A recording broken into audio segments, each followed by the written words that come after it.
This is Antarctica, a continent of breathtaking beauty and unimaginable danger. On November 28, 1979, the crew and passengers of Air New Zealand Flight 901 saw this view. They were on a scenic 11-hour sightseeing flight. But a single decision, made thousands of miles away, had secretly programmed their plane to fly directly into a mountain. This is the story of Mount Erebus and the worst decision in aviation history.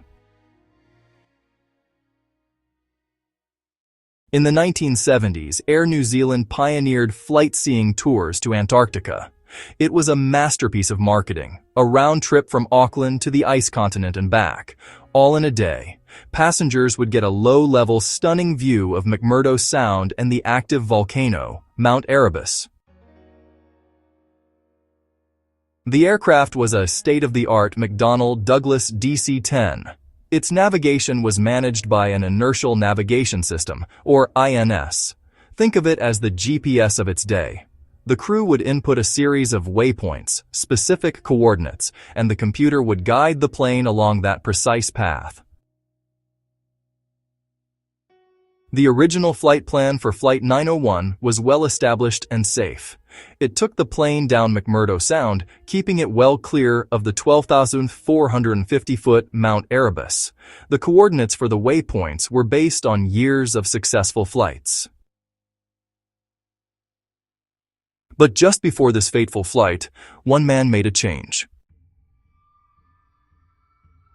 An airline navigation official was reviewing the flight plan. He noticed a slight discrepancy between the coordinates in the flight plan and the coordinates shown on a U.S. Navy map. To correct what he thought was a minor error, he changed the coordinates for waypoint Omega in the flight computer. The change was tiny, a shift of just 2 degrees of longitude. But in the vastness of Antarctica, that tiny shift was catastrophic. He changed the flight path by 27 miles. Crucially, this change was made without notifying the flight crew. Their printed flight plan still showed the old, safe route. The pilots, Captain Jim Collins and First Officer Greg Casson, were among Air New Zealand's most experienced. They had no reason to doubt their computers. They were, in effect, flying blind into a trap. The flight was routine until it descended for its scenic pass over McMurdo Sound. However, they were descending into a phenomenon known as sector whiteout. A sector whiteout creates an optical illusion. The ground becomes invisible. There are no shadows, no contrast. It looks like an endless, flat, white plain. To the pilots, it appeared they were flying over the flat sea ice of McMurdo Sound, just as expected. But they weren't. The computer, following its new, altered coordinates, was guiding them directly up the Lewis Bay and straight into the side of Mount Erebus. The whiteout hid the mountain until it was too late. The ground proximity warning system suddenly blared in the cockpit. Pull up, whoop, whoop. The co-pilot responded instantly, pulling back on the controls with all his strength. But it was too late.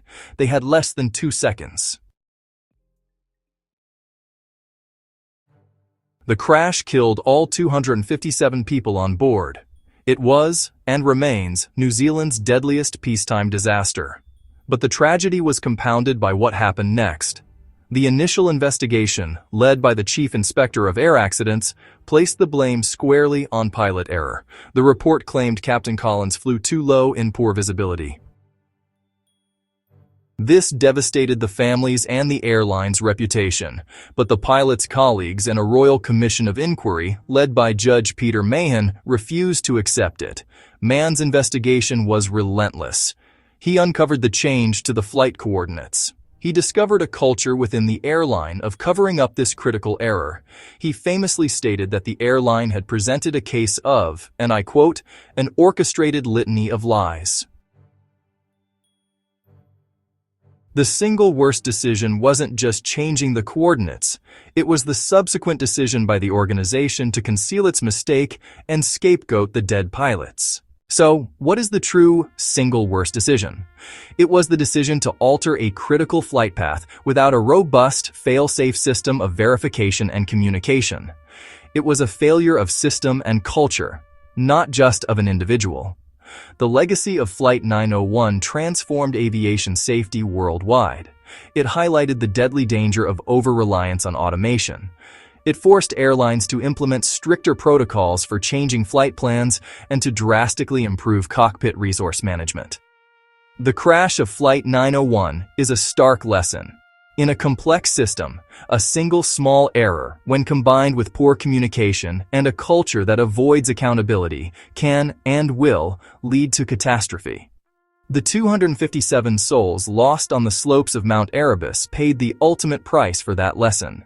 It's a lesson the aviation industry must never forget. What do you think? Was it the programmer's initial change or the decision to cover it up that was the true worst decision? Let us know in the comments. Subscribe for more forensic breakdowns of history's most pivotal disasters.